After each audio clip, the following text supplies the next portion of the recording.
এতক্ষণে আমার বুকে বল আইছে। তাছাড়া বিয়েটা তো খুব একটা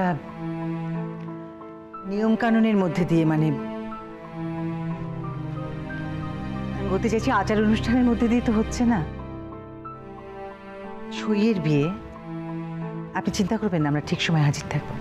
ওই আজকালকার পোলা বাইন তো ওরা আজকাল না ওই সইয়ের বিয়া পছন্দ করতেছে বেশি, মানে আইন মোতাবেক হইব কি, তাই না?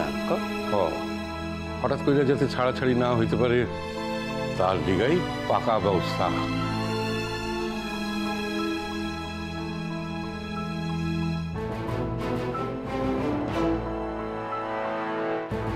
ও শাহাবুদ্দিন চাচা, আমি কি আইতে পারি? মানে আর কি কিছু কইবে না মারে? এই দেখো, তোমারে কমু না তোর কারে কমু?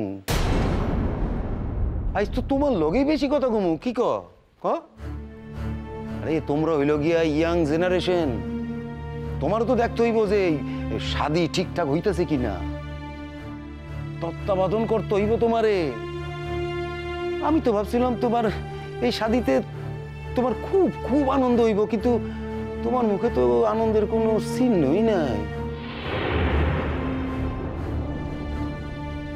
না না না না চাচা, আমি সোনা ভাইরে তার ঘরে লইয়া যাইতেছি।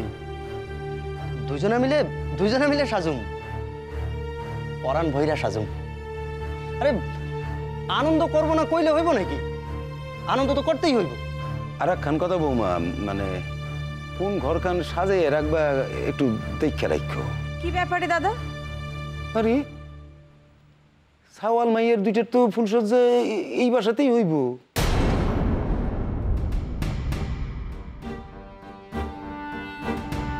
তাকে দুইটারে তো আর আমার বাসায় টাইনে নিয়ে যেতে পারি না। আমাকে বাসায় বইয়েরা সকল কিছু ঠিক করে রাখবো বলে তুই ভাবস না। আরে শোনো ভাই, কি হইল? খাড়াইলেন স্যার, চলেন। সত্য কথা কইতে কি আমার না তর্স হইতাছে না। কি কমু আপনারে?